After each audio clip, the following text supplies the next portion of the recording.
I'm I'm very proud to welcome you all to the Minority Business Development Agency New York Center.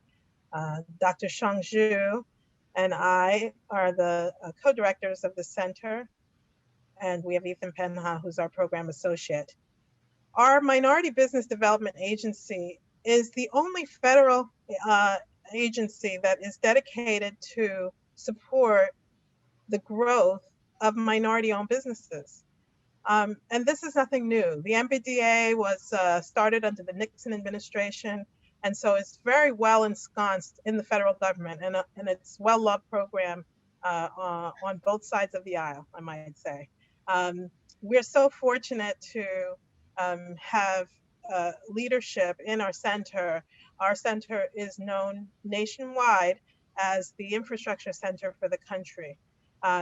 And we are very proud of the accomplishment that our team has done over the past few years of the contract to become one of the most notable centers in the country for the number of contracts awarded to the firms that are in who participate in our program. The SBIR is an initiative that is part of the federal government programs, array of programs.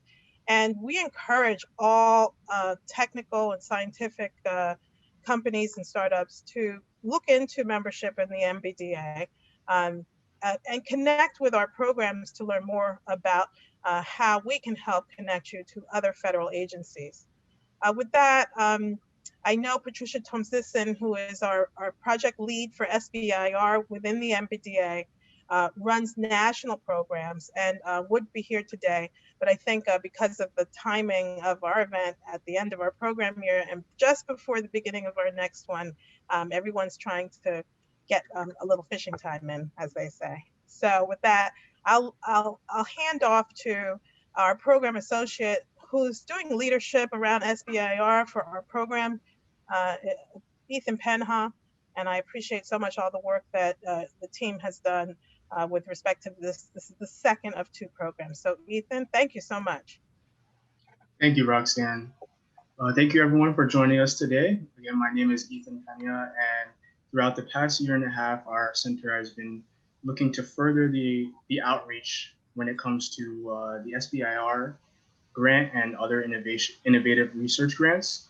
So without further ado, I'll introduce Dominique, who has been partnered with us for these past two sessions, leading a great panel to assist our community.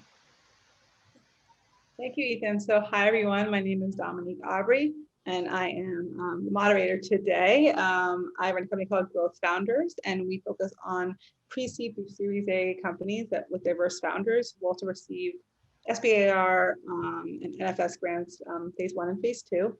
And so we're here today with an amazing panel to talk really about how to win an SBIR grant or award or contract. And so the session's split into two parts, and we'll see kind of based on audience and so on, we can bring some folks in early if we need to. And the first half will really be focused from hearing from the reviewer side. So folks that sit at the contracting level are principal investigators, are actual reviewers. And in the second half, we'll focus on the entrepreneurs who've been awarded these grants and their stories and narratives. So I want to first start by allowing for folks to do a quick introduction. And so we have three panelists with us for the first part of this session. And so I'm going to just kind of go down the names. And if you want to say a little bit about yourself and kind of what your relation is to this kind of granting process. And so just I'll go down my eye here. Can we start with Sergey? Oh, you're on mute, Sergey. Okay, can you hear me okay? Yeah. Okay. Hello, my name is Sergey Sirotinin. I'm the CEO of Dibaza Health. We are a health IT company, have been in business for several years and received 7 SBIR grants. We received 5 phase 2 grants. So I would love to share our experience writing the grants and actually receiving those grants. But also, I'd like to share my experience being on the SBIR review board, reviewing the grants. So it's kind of being on the both sides, so writing the grant and also reviewing the grants. So very happy to be on the panel. Thank you, thank you. Sir? Oh, sure, yes, hi. My name is Serge Patel. I am a technologist and a product manager. And so what does that do? It's somebody who has to create a product based upon an idea or a set of technologies and try and make it successful and sold and things like that. And I have an entrepreneurial streak, which is comes from my family. And but I got very deep into a certain technology called the Internet of Things and new digital technologies. And the SBIR program invites people in, rather like Sergey and myself and other people, to be reviewers. And that's what I'll be talking about today, is my role as an invited reviewer of submissions. And as an invited reviewer, I basically look at the submissions. I look at what the plans are suggested, how they're done. And as a panel, usually of about 8 or 10 people, we review the submissions, and we basically then decide upon the merit, value, and their alignment with what's been stated by the agency. And you know, we basically then make the recommendations for whether they're funded or not funded, or resubmitted. And then the program lead takes it from there and does it. So I'll be talking about what reviewers like to see in panel submissions, and sorry, in submissions for grants. Awesome, thank you. And Sam, are you, there we go. Hey, good to see you guys. I'm Sam Reen. I'm CEO of SBIR Advisors Incorporated, and what we do is help startups who are backed by venture capital utilize the SBIR program and pursue these contracts and grants. So over the last year or so, we've won a little over 90 million in SBIR funding for about 150 different startups that we work with. And I apologize about the sound and background today. I'm actually at an industry day with the Air Force, and so apologize for the sound in the background. No problem, no problem. And before we kick off, Ethan, if you wouldn't mind putting into the chat our survey link. So everyone who's listening and participating, we'd love for you to fill out this survey. It actually helps us in real time think about the questions that we want to make sure we discuss with the panelists. So you can put your questions in there and also give us some information about your company. We want to make sure we're providing a lot of value and aligning with your needs and goals. So please take a moment if you haven't and fill out that survey. And so we're going to just jump right in. And so, I think the first thing is that you all actually represent different kind of reviewing and kind of processes, or kind of with different organizations across this landscape called federal grants. You work with the Air Force, some work with the NFS, some work with the NHS.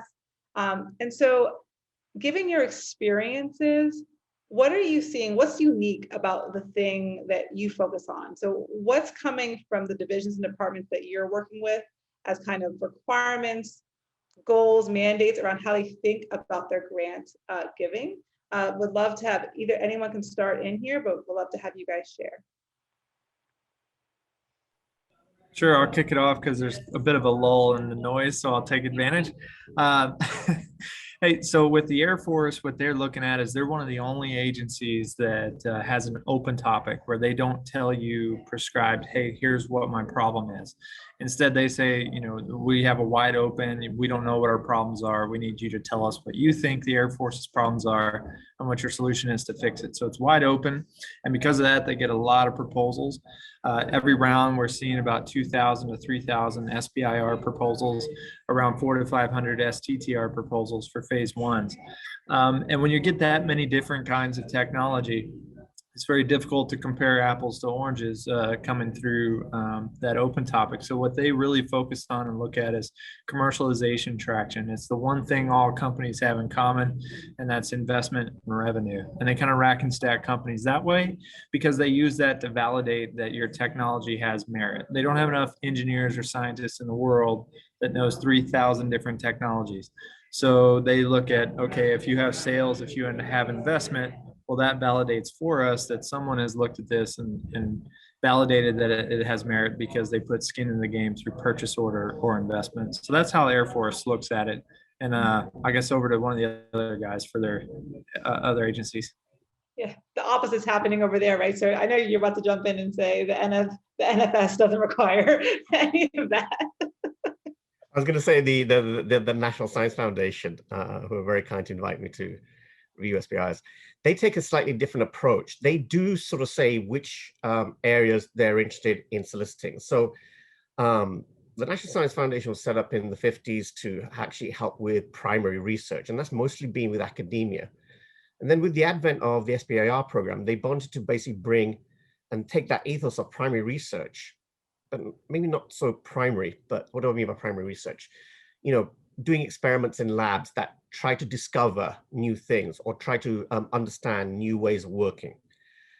But they wanted to bring that or enable smaller businesses who don't have access to, you know, large academic staff or to academic resources or to, you know, to large things, to be able to do a level of research which would normally not be funded or not be available to be funded by themselves, right? You can't go to a bank and say, hey, I'd like to do some research and I don't know if it's going to work out or not, but if we do the research, we'll have something, you know, invented or created, or we'll confirm something, and then we'll be able to make a really great product from it, which will, you know, help to create more jobs and create more tax for the tax base of the country, right? So we, you know, they want to basically fund innovations that help companies expand so that they're paying more taxes back into the tax base of the country, yeah, to help. Now, the NSF will define and say, like, we're looking for things in power transmission, or we're looking for things in the industrial sector. One of the bigger, newer ones at the moment is they're trying to help promote funding for anything that helps to bring manufacturing back to the United States. So that, yeah, so the idea is, you know, we're not so dependent on our other allies and partners around the world for our supply chain. You know, when we want chips made, when we want iPods, when we want television sets and shoes and other things, we're not going to be depending upon China and Southeast Asia for a lot of it. And the other thing is to help create American jobs, right? Again, to aid creating money being paid back into the tax base.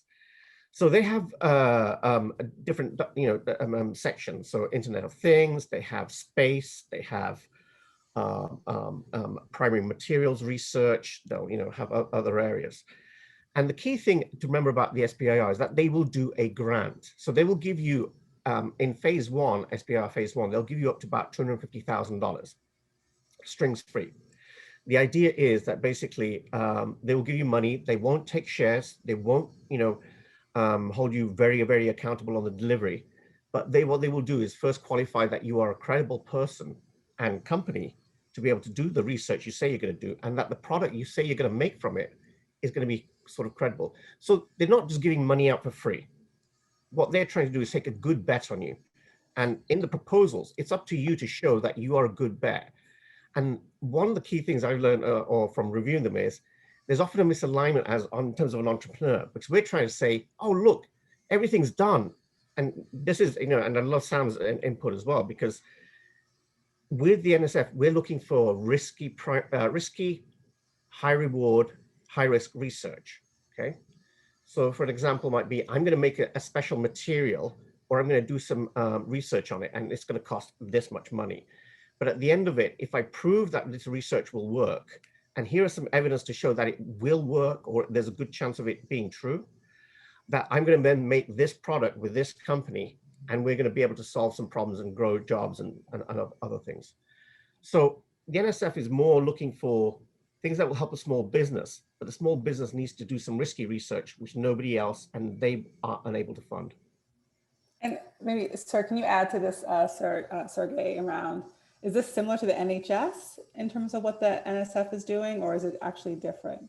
Well, there are a lot of similarities with the NSF. The conceptually, SBIR it's a small business innovative research programs that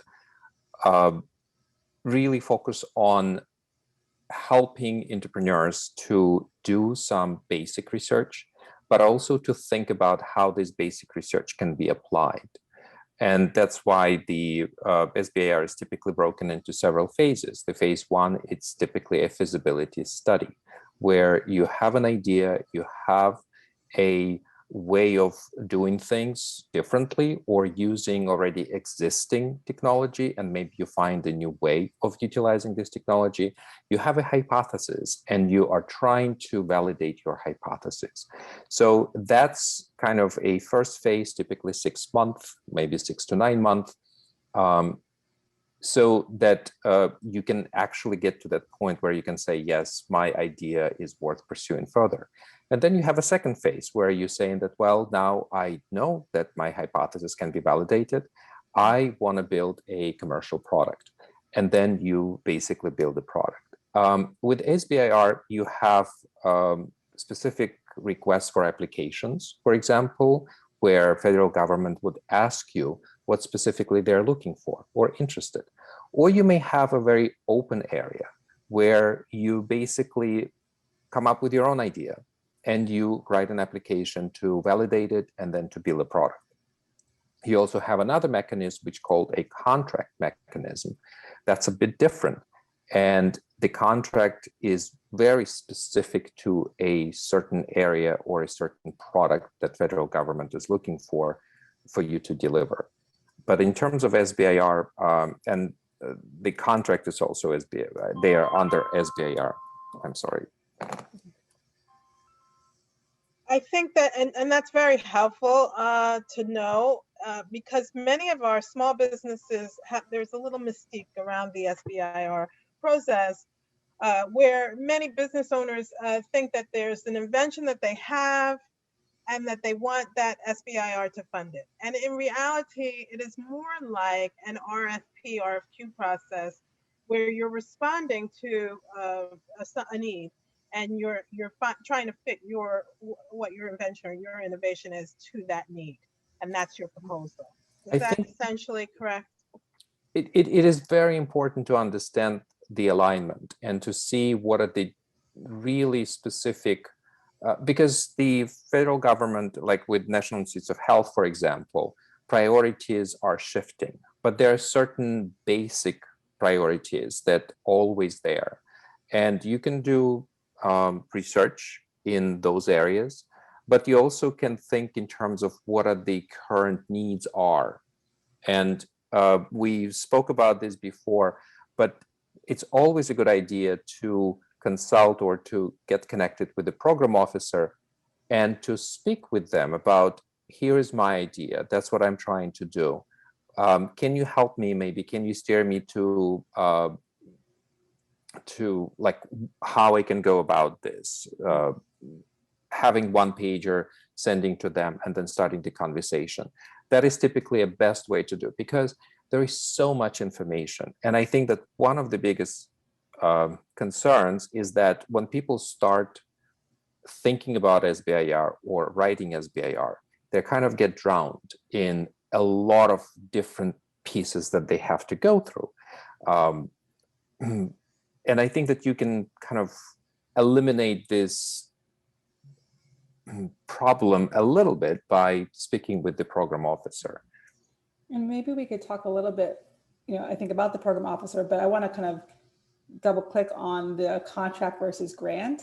As we talked about this kind of in our kind of call, I don't know if anyone wants to take a stab at this and just kind of articulating, if I'm a company, how do I enter into thinking about how to apply for an SBIR and some of that difference between the grant and the contracting mechanisms within the SBIR umbrella?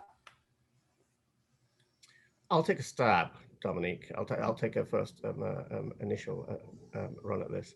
So with the NSF, they're looking for risky, high reward research as part of that proposal. Yeah. Compared to, let's say, an area of the military, for example, like the Marines. I don't know which agency, I think it came from the Defense Agency, but a friend was applying for a grant, which is closed, so it's not a problem to talk about it now, but they put a call out that they wanted portable hydroelectric generators, yeah? They wanted some generators that could produce a certain amount of energy in a certain given condition with a stream. And that's what they said. They said, we will fund you to make us a couple of these, right? To show that this can be done. And that is very different to the NSF. The NSF would say, well, look, these are the areas we want to invest in and apply in. What have you got? And what we are looking for is not that ability for someone to say, here, we'll come in and build this and fix it. We're looking for someone to say, look, we've got this thing that we need a bit more money and time and research and some skills on. And I think if we can crack this fundamental insight, or not so much fundamental, but applied research, whether it be a new material or an algorithm or an electronic process or a communication process, that then allows this other product to be built, which you're going to build, but and that's usually phase 2, as Sergey really quite correctly pointed out. We at the NSF will look for that more than they will for somebody to say, here, come and fix this problem. Now, that's important to the entrepreneur to define, because in many cases, like the contract or RFP, will allow the company to do product development, but that's product engineering, right? If you came to the NSF and said, here, look, I've got all these bits and pieces and it's ready to go and I can take these things, but nobody else has done it before, but I can, that won't get funded. That won't get funded because it's still product engineering and it's incremental. You haven't done any risky research. It could be funded very well from other sources of funding, whether it be venture capital or private equity or another a contract opportunity with another agency, right? So in the proposal for the NSF, they're looking for more the research side. Now, for example, on the military side, they're going to be more open to, or they're going to be more, and I'm sure Samuel can talk about this, especially with being the Air Force Day. But the military are more looking for, like, I need this done. I need a way to, and they will state it more broadly, but I need a way to move injured soldiers very quickly off the field to a mobile hospital 4 miles away within a given time and given conditions. And that's where the inventor or the company that's doing something that's aligned to it comes along and says, yeah, look, we've got the experience, we've got the background, and with the money you give us, we can take some of these things together and we can produce something like this. And that's part of the difference. And I have to reinforce what Sergey said. Start talking to the program officer as soon as you can, early on, which will save you time and them time. It's not a giant challenge game where the last minute on the last day, 4,000 submissions come through and they have to filter through them and then try and decide what's good or not. It usually helps to talk to them early just to know, are you applying in the right area? So before you spend 100 hours or 200 hours writing this proposal and submitting it to one area, make sure it's the right area and the right fit, because they might just say, like, look, that's really engineering. You might want to try another agency like SOCOM or somebody else who might want this quicker. Or they'll say it's just not a fit, but if you could maybe help to sort of expand upon this research area, this might be good for another area of submission and you might be able to apply next time. So that's the key thing, is start talking and understand the difference between a contract, which is asking you to basically build something or invent something very applied, and a research grant, which is different, which says, okay, I'll take a bet on you and all the things look good, that you will produce, that research will come through and you'll be able to make a product from it in phase 2. Oh, got it. No, I think that's super helpful. Go ahead. Sorry, I could see. So I would like to add that in the research grant, when we talk about that, the SBIR and specifically National Institutes of Health, we are as reviewers instructed to look at the merit of the hypothesis, of the idea, of the approach that would be taken to validate it or to prove it. We are not really supposed to look at the commercial application at that point when we talk about the phase 1. But you definitely have to have an idea, what is the application of this? Because it is not pure a fundamental or basic research. For fundamental research, there is a completely different mechanism for funding. It's called R01, and that's different. But when SBIR, you still have to be concerned about application, about the commercial use and societal impact of your research work or your invention, but still you start with the hypothesis, with this small step in validating it. I'll just add to that. The NSF, we are asked to look at the numbers. So they're not meant to be, absolutely coherent, but it's to show that you've done some research. You've shown that if you did make that product and that research work, that they would buy, and that there is a fairly good chance it's not going to be just a slow burner, but make an impact. And so we don't look at it in detail, but we do look at it broadly. And we also try and make sure that you're not funneling the money to somewhere else. but really primarily, as Sergey said, is we look at the idea. And then secondly, we look at the credibility of the team to be able to deliver against that research. I think it's very helpful to the small business owner to understand where to pick up those leads. There are over 22 agencies that issue or work in this space, in the SBIR space. And it's funny that Dr. Patel, the example you gave of a field hospital for the military, one of our small businesses came to me with just this very innovation last week. And so I'm going to be very happy to tell her that, to connect her to Samuel to see if she can get some more information about potentially which program would be interested maybe, or where she should start that process. Being able to talk to the program office or caucus your idea.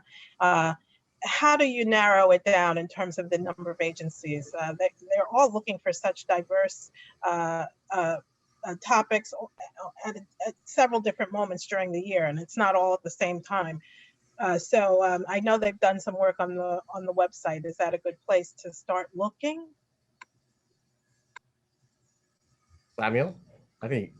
Sure. I haven't talked to him in a while. So for the defense side, yes, it's called DOD SBIR STTR.mil. It's a DSIP portal. They publish all of their topics out. It's usually about 3 times a year when you'll see all of the major agencies like Air Force, Army, and Navy all put out at the same time.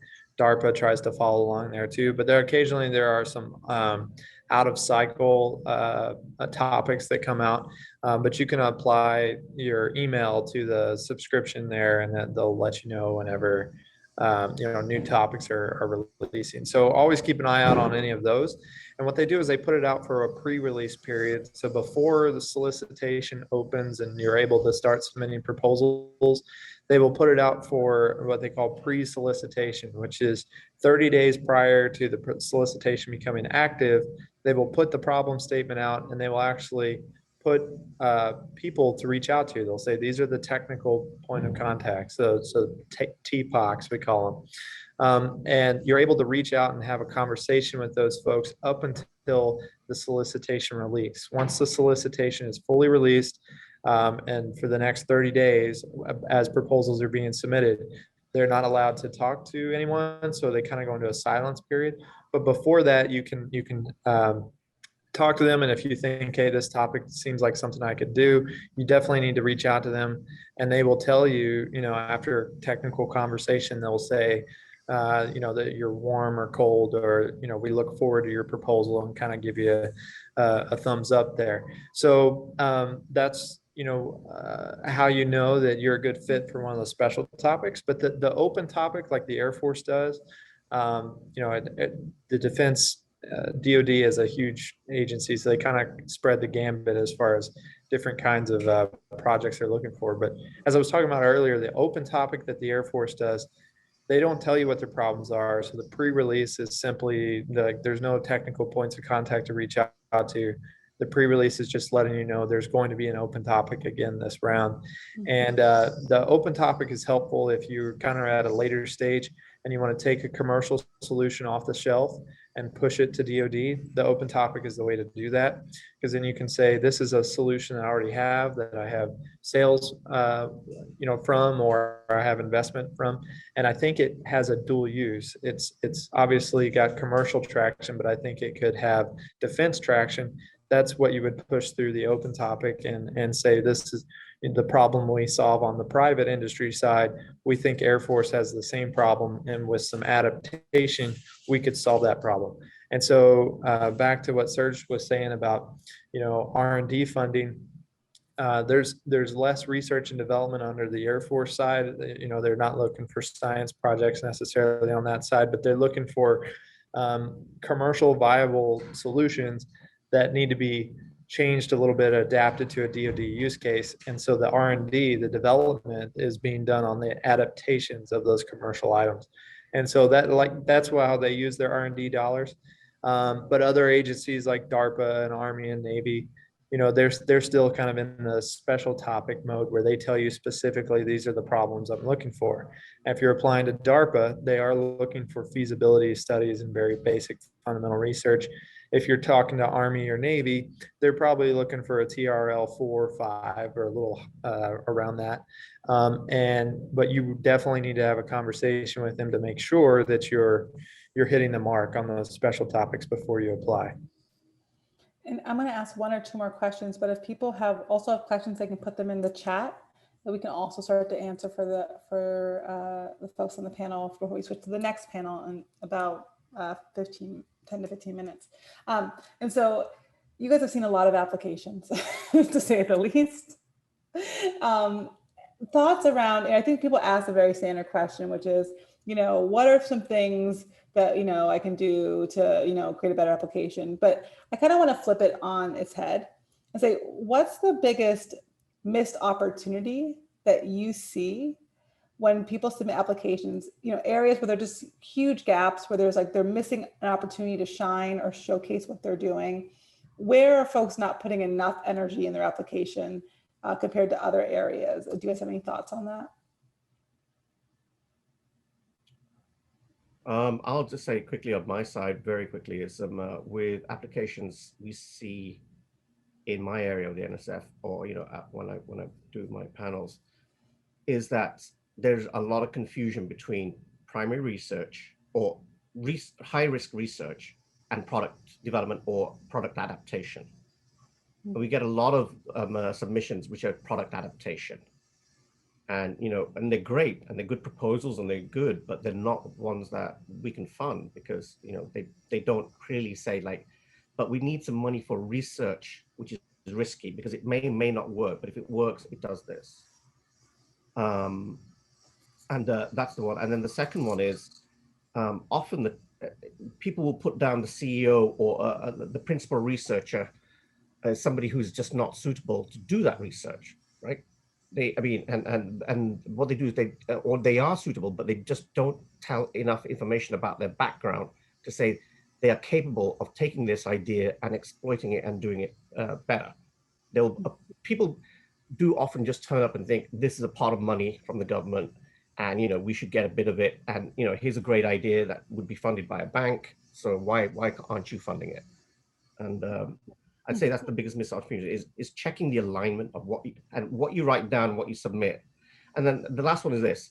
Often, as I said before, entrepreneurs tend to put down what they think the program or the reviewers want to hear, when really they should just deliver what they asked for.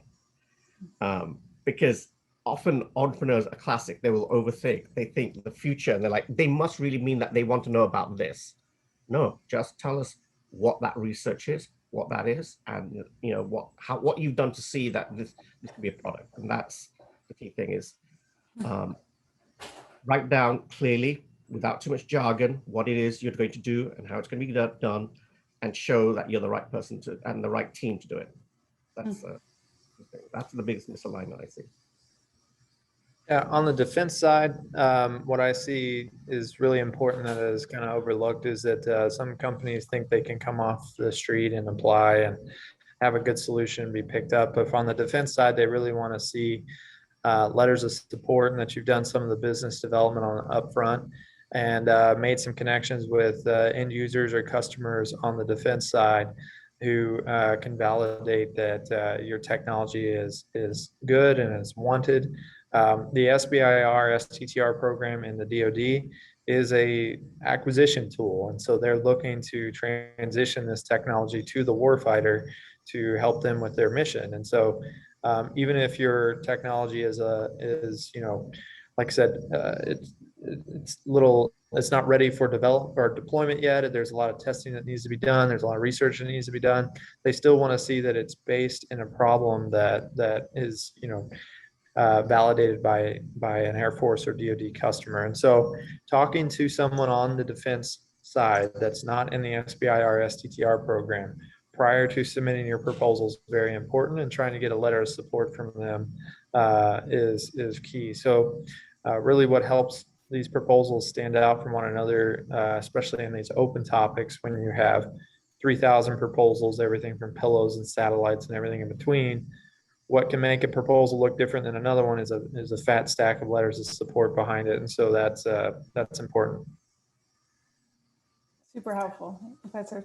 I think that what I would add to this discussion is one of the missed opportunity from my perspective is not reading the requirements very closely and carefully. When you write a proposal, and reviewers, for example, we are not just reviewing it from a subjective point of view. There is a very specifically written for us rubric, how and what we should look for. And this is an open information. When people write a proposal, they need to really familiarize themselves what is required, what needs to be there, and then really answer those questions very carefully. And to create a story. This story is really important, what you're writing. So it's logical that if statements are made, you have a substantiation of those statements with knowing literature, for example, knowing the art, what you're trying to do. And if someone writes a proposal just basically putting things out there because they think that that's right, or they think that that may be happening or will happen, it brings a lot of questions.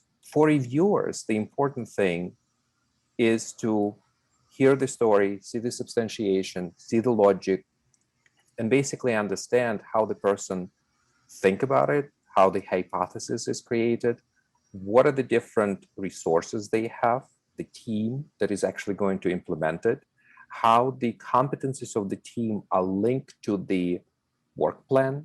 Is that work plan reasonable within the amount of time and the funds are asked? So we're looking at the consistencies. It's like, from some perspectives, it's very basic, but sometimes people are really missing this. And there are different components. You may not be excellent in every of those components, but if you create a story, if you carefully describe what you're trying to do, how you're going to test it, who is going to do this, perform, and how much money you need for this period of time, then you're really increasing the likelihood of your proposal being reviewed positively and actually recommended for the next round. Oh, that's super. I think that's super helpful as folks. I know we talked before about just how kind of, because it's scientific, sometimes the business part gets lost kind of in the grant, in the writing itself, and that storytelling component that makes it readable and understandable kind of gets lost for highly technical jargon and language. And so to your point, I think that's for folks, a lot of folks want help on the grant writing itself, but sometimes they're really missing those fundamental business ideas or concepts that make it possible to write a good grant or application, right? And so they're kind of missing a piece there. Now, you guys talked all about the program officer, and there's a little bit, I think, to Roxanne's perspective, some mystique, like just how to talk to these people. You know, you think about the federal government, like they're just kind of like this, they're behind this kind of wall, castle in a sense, and you're like, I'm never going to talk to them. I don't know, what they're doing, who they are. Can you just share, is it easy? Is it hard? How do you connect with your program officer? What's the process for that? Dr. Zhu and I attended a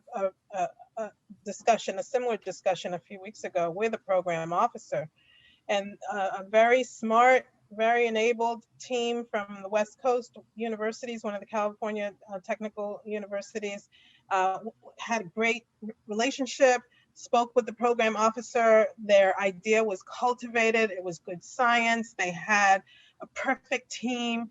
When they got to the point of writing the phase 1 grant, they answered the questions for phase 2 because they mistakenly thought that they had already gone through all of that phase 1 process with the program officer, and so that they were going to go right to the phase 2, and that was a complete miss because the reviewer, when they saw their application come through, it didn't even come through because they failed to answer the basic premise of the phase 1.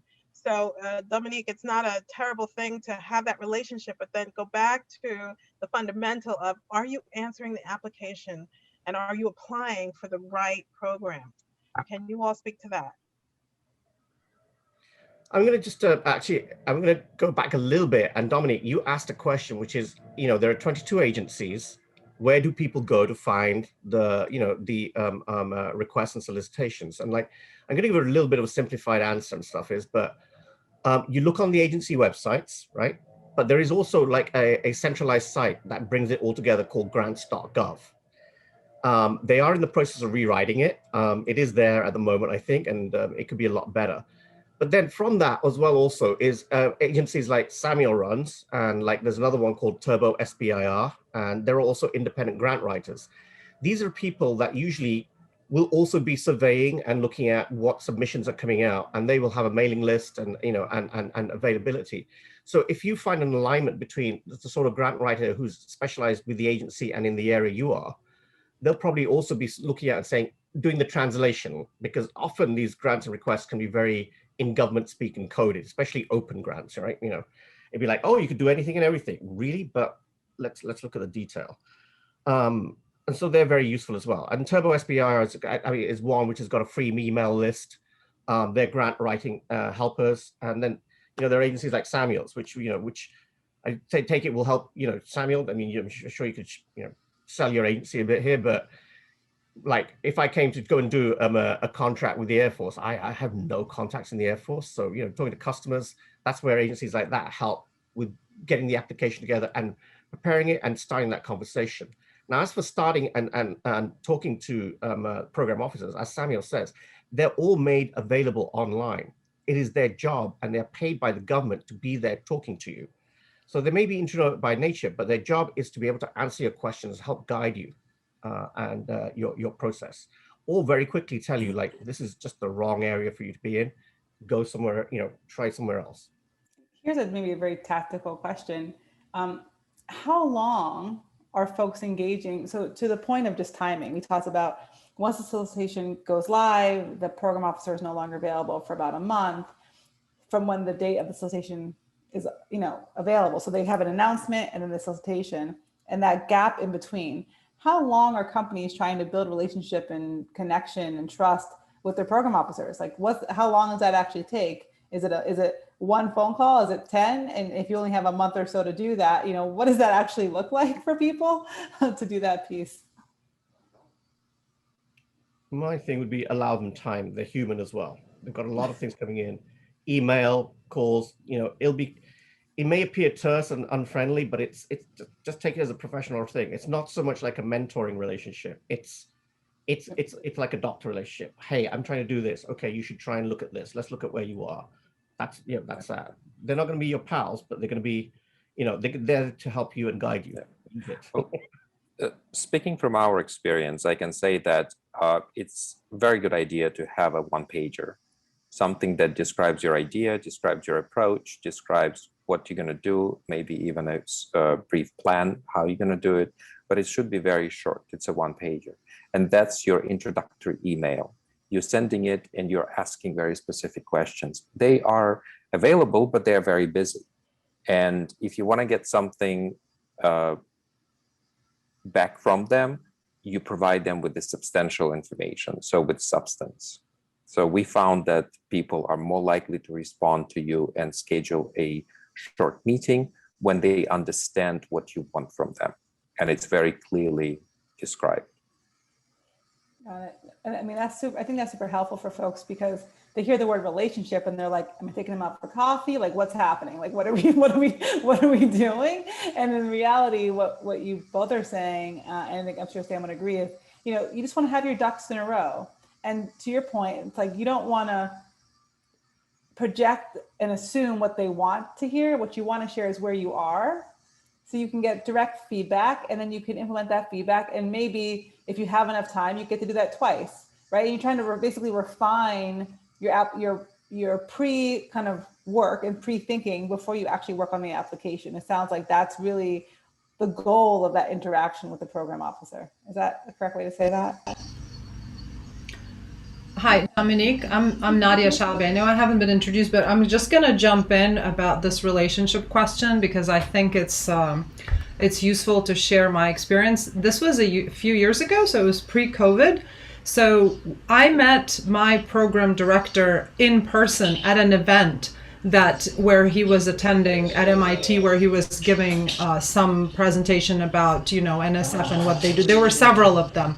And I actually met somebody else first, and not my program director. And then we really connected, and he said, the best person for you would be X. And he connected us. So that was already a recommendation. And then we formed a relationship. There was another event somewhere that I made sure to go to. And that aspect that Sergey mentioned, to be extremely clear as to what we're doing and answer all their questions. We did this up front. And then and he actually helped me do that because he said, send me the following. It wasn't a government form or anything. It was like 3 specific questions. Answer this. Send me that. That's his mental model. I send this, and that's how we formed the relationship. And then after that, when I was extremely respectful of his time, and when we would have a question whether to go this way or that way, what should we do here? Sometimes the answer would be one, like A, right? That would be the email, A, because they're overwhelmed. But I was grateful that I got that A as opposed to B or C that I posted. So I think forming that relationship in any way you can, whether events or webinars, seminars, whatever, and then being extremely respectful of their time, not asking for a paragraph, asking for because what do you want from them? They're there to guide you, but they have thousands of other people, right? So if you're respectful of their time, they're much more likely to respond and help you. So those are my 2 cents. Actually, this is a perfect segue because we're at time to actually bring in the other panelists. And so now we're really transitioning to focus on the entrepreneur's journey. And actually, I know some of our current panelists have applied for the SBIR grants and have also been awarded those grants. So feel free to also chime in here if you've had that perspective. I want to introduce the 2 additional panelists. And so we'll just start with Nadia. If you could just share a little bit about yourself and kind of some of the awards that you've received. Hi, I'm Nadia Shalabi. My technical background, I have a PhD in computer science, and I've won lots of government grants through research that I've been doing in collaboration at my lab at Harvard, at Princeton, wherever. Also at BBN Technologies, which is a government contracting firm that's now Raytheon. And the specific, I think the reason, or Dominique invited me, was we specifically won an NSF SBIR grant for my company Arctic Sand, which was in power management. So very semiconductors, very, very deep technology that we had a breakthrough and we were trying to commercialize. But I've also won, awards from all kinds of other places. We don't need to go through the list, but I'm fairly familiar with how the government application works. Yep. I'll leave it at that. Perfect, thank you. And then also we have Satya, are you also here? Could you introduce yourself and a little bit about the kind of grants that you've been awarded? Yeah, absolutely. Thanks, guys. Fantastic conversation so far. I'm Satya Lumalai. I'm the founder and CEO of ADAR Health. For us, it's a digital medicine company based out of Baltimore. We probably applied for maybe 50 or 60 grants. And at least last year, we were fortunate to get an NSF and an NIH grant. And this year, we also received a federal contract. So basically, we're just starting in the process, but at least I can talk about some of the things that should not be done. because most entrepreneurs think that, hey, this is great, I have a great idea, and then they always keep sending, which is what we did for maybe 3-4 years, only to realize it's also creating a bad impression about certain companies. So happy to chat about all the different experiences that we had. Yeah, and so let's kick in, because it's actually going to be a really fun conversation here. So we just heard from our wonderful panelists that you should go to these couple websites to find out about all the grant opportunities. And I'd love to hear from the entrepreneur perspective. How are those websites? Was that where you found the opportunities? How did you find your opportunities? And you applied to many. So talk us through that experience of your selection process to even know what to apply to. And Satya or Natalie, you guys can go first, whichever one. Yeah, my computer is acting up, but so if at all I dropped off, I'll probably just jump back again. But I definitely wanted to jump in and tell you, for us, we kind of signed up to all the different email correspondence with all the institutions that are there. But in most cases, most companies are also associated with several health systems. For us, we were part of Johns Hopkins ecosystem. So we used to receive a lot of grant activities or opportunities.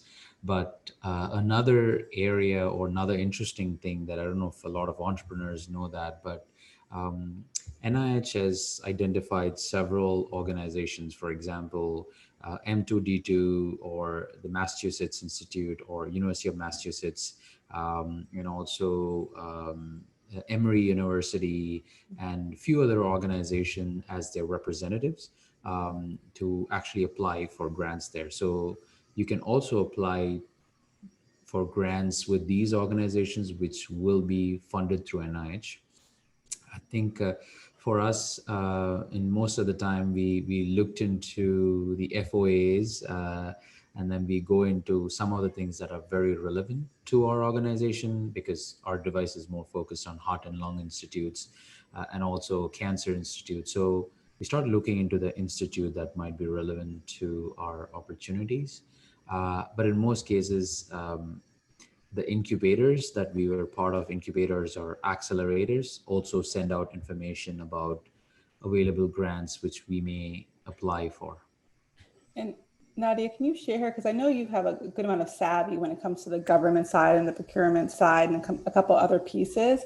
Was your journey similar, or did you have a different approach in terms of one, the volume that you applied for, and kind of how you got directed to apply to any particular grant? Yeah, probably kind of the other side of the coin. We didn't apply to, we hardly applied to any government grants at all. I think we applied to 2 and or 3 and got 2 of those. So, I mean, it was over a couple of years. We were extremely focused on the business, and actually getting back to your question, Dominique, I would use those websites and those aggregators of everything just as a starting point, but I would encourage you to go and do your homework, and not just like, oh, there's an opportunity. It looks like it can be related to me or tangentially, or I can like wordsmith my opportunity or my startup or whatever I'm doing to fit that. I don't think that's a good, we didn't think that was a good way to spend our time.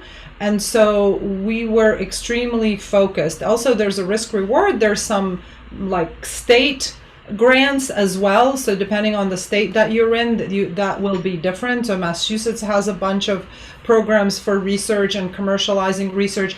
And as Satya said, often they are affiliated with university ecosystems.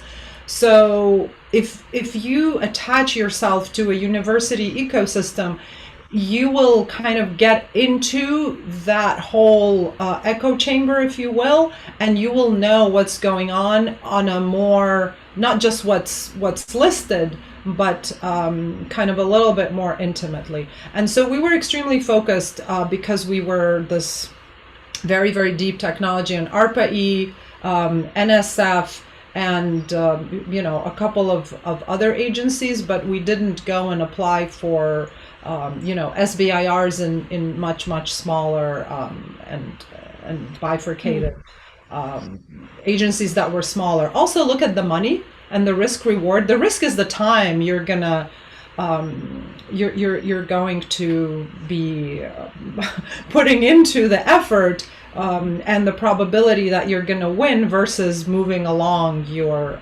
research and actually your startup. And if you both could share, why did you go this path to begin with, comparatively to a venture path? I don't know, leveraging just kind of a straight contract relationship and then doing some debt financing. What made this attractive? Was it just that it was a non-dilutive grant? Like, what made this kind of the decision? And also, Sergey, I know you also applied for many as well, so feel free to chime in as to why was this the path you chose? I think definitely from a startup point of view, it's always a chicken and egg problem, right? So you have to have some money to build something before we can actually go and raise some money to commercialize the technology. I think the federal funding opportunity, NIH or NSF or other funding organizations, it's a phenomenal opportunity, and it's the only place where entrepreneurs will be respected initially. If they have good technology and good merits, there is a value. Somebody who thinks that they can just go and apply, like building another thermometer, is not going to really fly, right? So if there's something that is innovative for us, it was a great opportunity because not a lot of people really saw the value from an investment standpoint. Okay, I'm gonna jump in from an NIH or NSF standpoint. Oh, your internet's kind of cutting out. I can jump in, Dominique, while Sure. Satya said that his internet is fine. Satya, is that okay if I jump in? So you were breaking up. Yeah. Okay. Yeah. So I totally agree with Satya, and there's two reasons.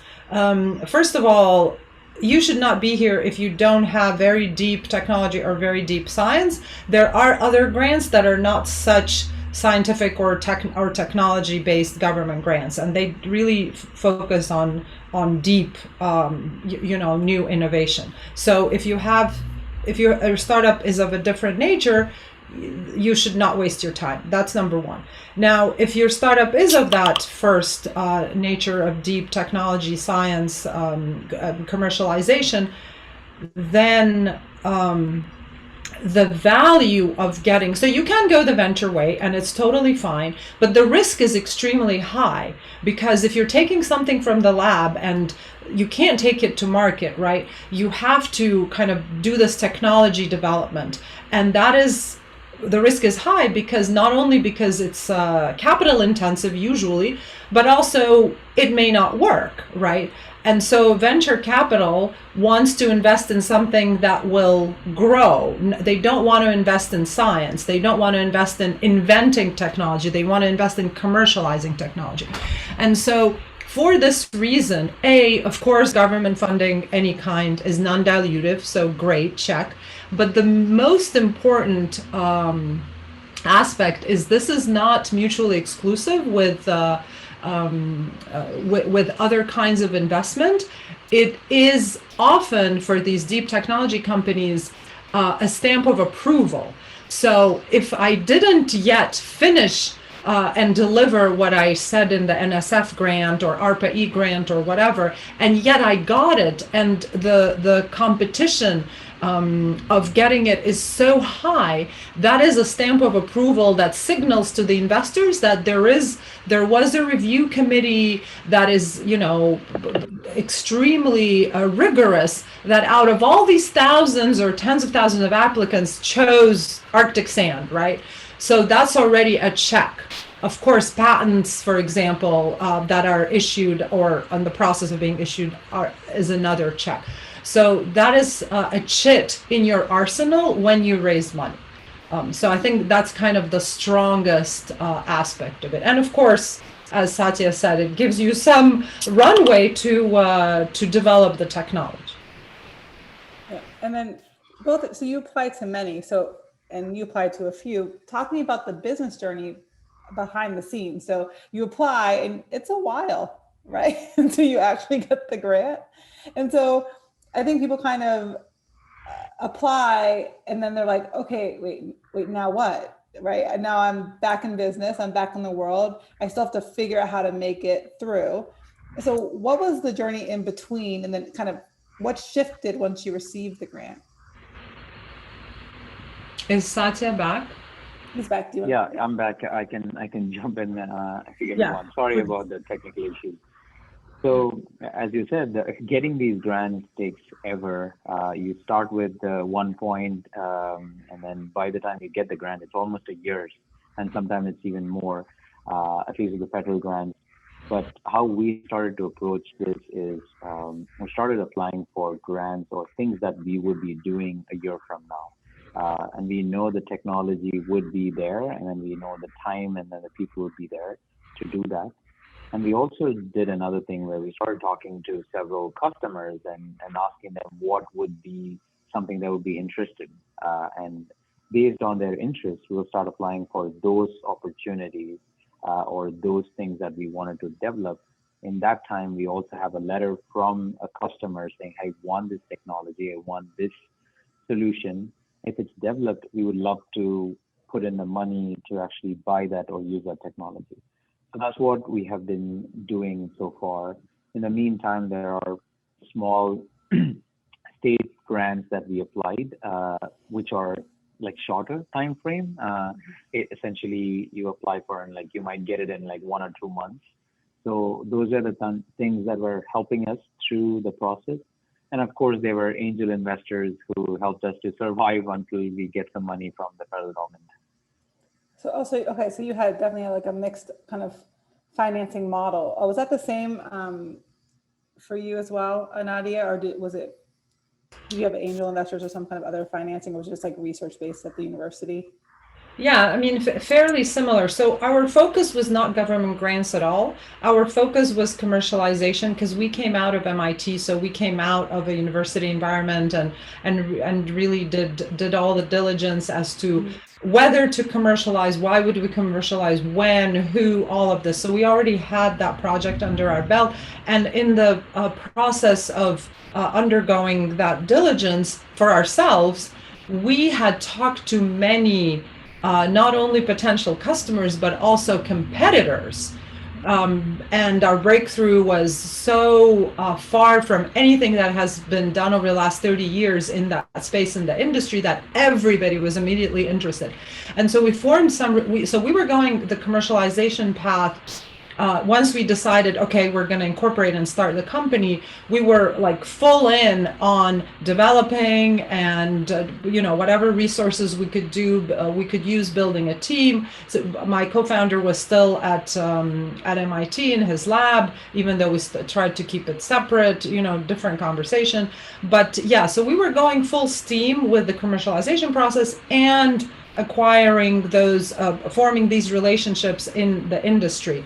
And so so that's on one hand. On the other hand, we also formed relationships that we had and formed more in academia and in research institutions like Fraunhofer, for example, or whatever.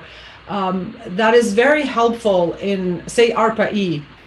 They will most likely award grants to collaborative teams that are across not just a startup, but a startup with a university and maybe another research lab. And that collaboration gives them also more comfort that it's all going to work out and everybody's bringing this technology. So we were just naturally kind of forming those relationships.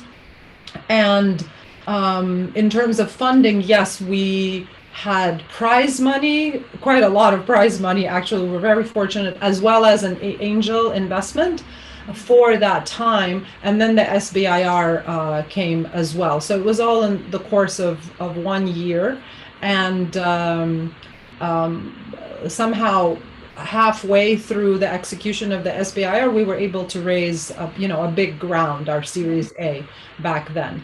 So so if you're a startup and you're focused on your startup, just focus on your startup and write these grants on the side, because the grants are not your goal for your business. They're a helpful tool to get to your business goals. And so if you abandon the business and just focus on the government grants, you're not really doing your startup a favor. That's kind of now, of course, you have to have a team and help and so on. And one other comment, that if you partner with other institutions and you have multiple PIs, or you're a PI but you're collaborating, then they also help you. That institution also helps you write the grant. So for example, in the ARPA-E case, we had Fraunhofer. They hadn't, because it's an organization, a research organization, that they had one person who is just the whiz at writing these grants. So we didn't hire a consultant, or we didn't have money to do that. And that's what his job mostly at Fraunhofer, writing grants. So that was very helpful, right? So you kind of pool resources if you're able to do that. And maybe you both can speak to this. So you just noted that you didn't get a consultant because you leveraged a universe or a partner resource. Did you do the same thing, Kathy, as well? For us, no, I think we tried a different organization, but it was like way too expensive for us to even afford anybody to start with. So how our approach was, one of the reasons why I didn't do a PhD was I thought I cannot write grants. But as a startup, you cannot say no to anything. So I started writing grants. So as I said, for us, the best thing that we did was the initial few grants, and then the summary statements from those grants were very helpful for us to understand where we are making these mistakes. Oftentimes, most of, at least the first 5 or 6 of our grants are not even reviewed. It means like we didn't even have a score. It was not a great, well-written grant. But then the summary statement, where like tons of feedback was there provided. So we started looking into those things, and we found a pattern in which we were making mistakes. So I think for startups who cannot afford any of these companies to help them write, and even if they can afford, at the end of the day, they have to write the meat of the entire application, which is what is the technical development that they are doing. And then people can really help to say like, so these things might work or not. So that's how we started doing it. But then what we found very helpful was there are certain agencies which actually do free assistance. For example, I think there's an agency called EEG or ECG, where they work with NIH, and then they offer support for companies who qualify to be a part of those programs. I'll be happy to maybe provide the names of those organizations. So it was very helpful for us. And also we won awards. I think, as Nadia said, we won several awards as a part of our company, which was helping us to move forward. But one such award was focused on actually getting a grant writer review some of our grants. So that was very helpful. Even Baltimore or Maryland has this bio innovation where they actually help you write a grant, but then if you get a grant through their support, then they will get, I think, 5% of the grant money as a fee, which is also a good thing. And there are provisions in NIH for investing that money towards people who help write those grants. So there are several ways, but I would say like there are organizations who are going to do upfront work where they can get paid if the grant is approved. And did either of you guys, so there's a lot of conversation about joint ventures, and there's a lot of pros and cons to that. And kind of, Nadia, you alluded to kind of the partnership building that happens. Do you guys want to speak to, did you consider it? Did you apply in kind of a partnership format into these grants, or did you actually do a formal joint partnership? Does anyone just perspective on that? So I can share first of all, I would just want to say NIH versus all the other government agencies is a whole different beast, right? And so I have no experience with NIH. I have a lot of friends who are, in that medical space, and that certainly has its own requirements and so on. But I think all government agencies like collaboration, especially if one of the PIs or co-PIs has a name that is already well known in the field. That is, again, a confidence builder for them. It will get your application reviewed because that person with a reputation, whether it's you or your collaborator, has publications and has served as a co-reviewer for some of the people that are going to be on the reviewing committee, right? So if you have such collaborations, that's very strong and a strong chit in your arsenal. So the aspect. So I think collaborations are always good for government grants. Now the downside is you're going to have to split the money, and you don't need to form joint ventures at all, because if you're a startup and a corporation and then somebody is a research institution and somebody else is an academic university, right? Like, you're not going to form a joint partnership. You're just going to collaborate on a project where you have to be very careful is the IP. So you have to have this intellectual property agreement between the collaborators of who has access to what after for the IP that will be developed through that project. So that is the very important aspect, and often universities and academic institutions have rules as how to do that, and you just need to meet with their specific, departments there and follow them. Or you can negotiate, right? So that's really what has to be extremely clear. Also, the MBDA will help minority businesses through the initial USPTO and our relationship with the USPTO office. And there are some special programs for minorities to help with free legal advice with the USPTO to get you through the initial patent and trademark process.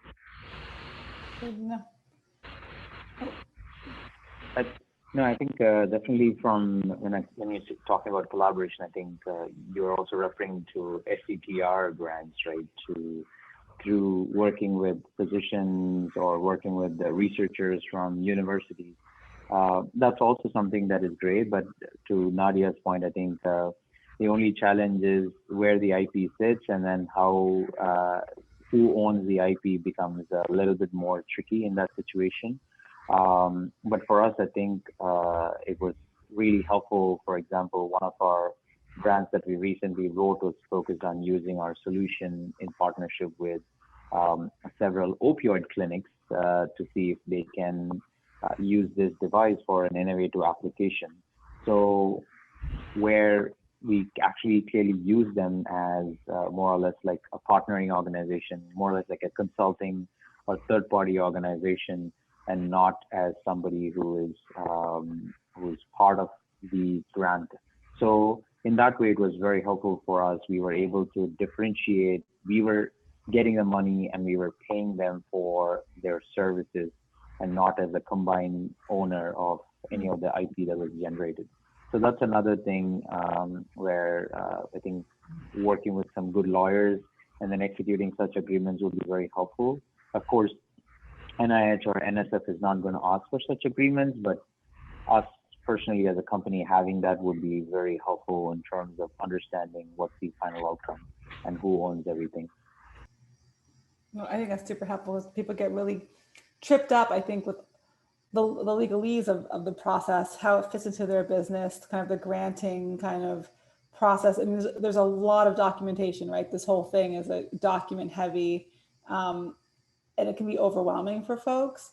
When you think about your approach when you apply, this is kind of just a best practice thing. Do you have anything that you want to share from either you wish you knew or something you actually are really proud of? You said, I think we did this piece really well, and that's actually what made us competitive, that you could share with folks. So I think in our case, again, I never asked my program director and said, why did Arctic Sand get awarded this grant? What made us stand out?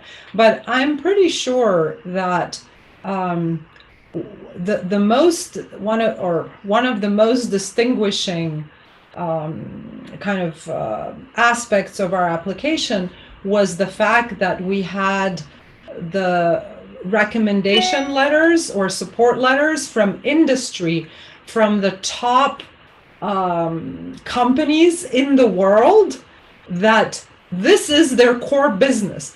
This is what they do for a living. They make power converters. They are number one in the world, number two in the world. They have all the resources, billions of dollars.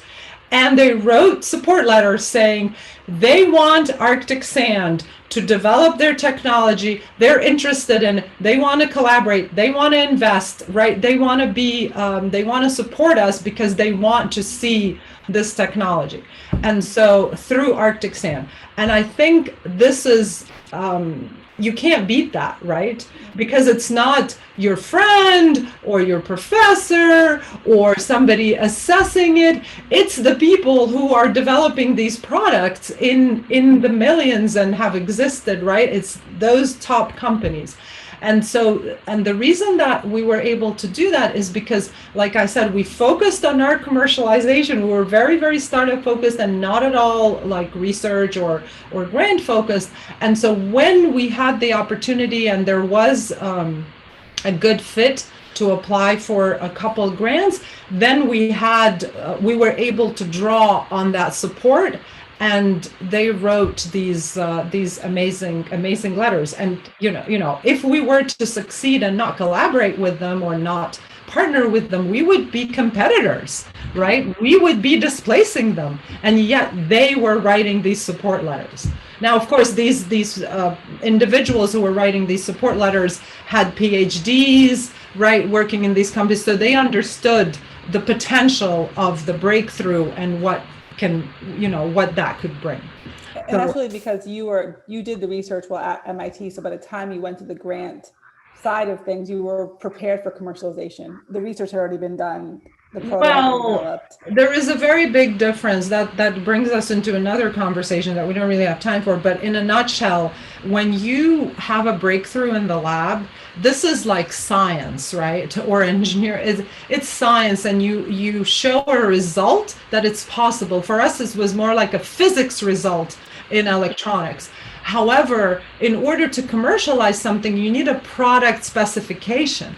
And no one even knows that what that breakthrough is feasible to get to a product specification. So this gap between a breakthrough in the lab and getting to a product specification that you can form a team and develop and bring to market, that is called technology development. And this is the gap that is very, very acutely filled by these government grants, if you can get them, right? And so, yes, MIT, the lab filed a patent that everybody could see, like it was owned by MIT. But that didn't mean that this is still feasible and you can have a product spec for it, right? Mm-hmm. And so that is what Arctic Sand was doing to get to that point, right? Mm-hmm. So the grant helped you fill the gap, the technology development, to be prepared for commercialization. Exactly. And that was our pitch. Look, they're all crazy interested in this. It would be extremely impactful, and we have the best team to prove that we can do it, and we're working on it, and here's what we're setting out to do. And as I think perhaps the earlier panelists in the first half were saying, they acknowledge there is risk, right? If there's no risk, these agencies are not interested. These specific, very SBIRs are targeted toward bringing some high-risk breakthrough technology or science to market. And so if it's there and you are very convincing that you are the best team suited to actually get to that milestone, then you will be considered. Got it. And then, Satya, do you want to add in here anything? I think definitely Nadia has provided a lot of feedback around this aspect, and for us, I think like being early and then being able to really focus on the initial phase of grant writing process is very important. At least maybe I'll just leave it for the other questions in the next few minutes. Sure, sure. So we have 5 minutes left. People can add any questions, and I went through the survey and kind of pulled those questions into the conversation. So I'm gonna go into like a last question. If I see anyone else ask something else, we can do one more after that. But I like to end with. Oh, go ahead. Just a quick thing is like when people apply to the government agencies, there's a lot of work done to register your company and prove who you are and tax numbers and stuff like that, Duns and Bradstreet numbers, all this sort of stuff. They'll tell you like do it a few weeks early or whatever. Allow months. It's probably one of the most awkward things, but if there's anything, even the slightest thing wrong in that, it really holds up your process, your payment, everything. So in the case of the NSF, it's called Fastlane. I think they're replacing it, but I'm not sure yet. And there's things like Dun and Bradstreet, and so that you're registered as a government contractor or a recipient of government funds. And you've got to do that bit of homework. It's very easy. It's just that it's tedious and long and boring and very detail oriented. So start that well in advance, because if that's not ready by the time your grant gets reviewed, then it doesn't look good for you. And no, maybe I definitely agree with that. No, definitely give it like 2 months, because that's one thing. I'm not even kidding. That's the biggest problem entrepreneurs or mistake that they do. I know a lot of people who reach out to me saying, "Hey Satya, I wanted to apply for the Jan deadline," but then they'll come to me in December, and I would say like, please don't even like think about applying for it, because just to get all these logins and everything taken care of, it takes like 2 months. I don't want to put people off, but just be aware. Just do it. It's very low cost time, but just do it well in advance. And similarly, don't submit on the last day. The site will be down because everybody tries to do that, and then everybody panics, and then they give you an extension, and it's still down. And I mean, it's like that's exactly what happened to me when I applied. Yeah, that's exactly. So this is that application process halted everything, and we ended up missing and stuff. I mean, our application was terrible in retrospect, but it was that process, and that literally that calling up their government support lines at like 2 or something, whatever, that they're open for like 20 minutes a day and trying to get your thing done. It's not, just do it early. Yeah, that's such an excellent advice. And from an MBDA perspective, we would also like to encourage people to apply related like MWBE certifications early, because sometimes you can also leverage those certifications to apply for additional government grants. For example, I want to give a shout out to our award-winning member, Vanessa Best, the CEO of Precision Healthcare, and she has been very successful in, she has certifications with NYC, New York State, MWB certifications, 8A, and she's put in a question about collaboration. And so we at MBDA, we always encourage our members to collaborate with each other so we can leverage our own resources and different types of government certifications to get more funding resources. I don't know if Vanessa, if you want to add some additional points about your request. No, just that this session was amazing, but it's not surprising because the MBDA has really taken my business to a totally different height. With you, Dr. Zhu, with Roxanne, opening markets, it's been amazing. So just thank you for everyone that's been here. And I'm looking really to hopefully do some collaboration with some of the folks here, and great advice. There's a big, as you all probably know, there's a big executive order where there's a push for working with historically Black colleges and universities. That's why I put that question. So even connecting with universities, even from what I'm hearing a lot of folks here saying, is a good strategy, and the government's behind it. So we got to take advantage. So thank you, MBDA, for all that you do. And Ethan, awesome job. Thank you so much for putting this together. Wonderful. Actually, on that note, I don't have to say anything else. I think I can let Vanessa close it out. That's wonderful. Thank you to all our panelists today. This is our second round of this conversation, and we hope to keep it going. So insightful, so knowledgeable, so useful, and just, transparent. And I think in a way that really allows people to feel more confident going into these application processes and knowing they can win these grants and they can build their businesses, and it's really tremendous. So I want to thank all the panelists here today. I will give a moment out to say, does anyone want to say any closing words from the panels? Otherwise, we can call it, but want to give a space for a moment for anyone to say anything. Good luck. Yeah, good luck. Don't be afraid to try. You've got nothing to lose. We'd certainly love to please reach out to us. Nadia and Serge and Ada to become members of the MBDA. It helps to promote the profile of your own firm and helps us to connect you with other companies and industry and private companies as well. So I appreciate everyone's time, and it's so interesting. I'm on vacation and I decided to come because it's just food. It's food for the brain. So I really appreciate all of the interesting discussion today. It's hot outside, Roxanne. I mean, serious. This is wonderful. Well, I hope we will all stay in touch, and we'll follow up and share, any comments or feedback from this session. But thank you so much for your time. Great to meet everyone. Wonderful holiday. Yeah. And enjoy. See you.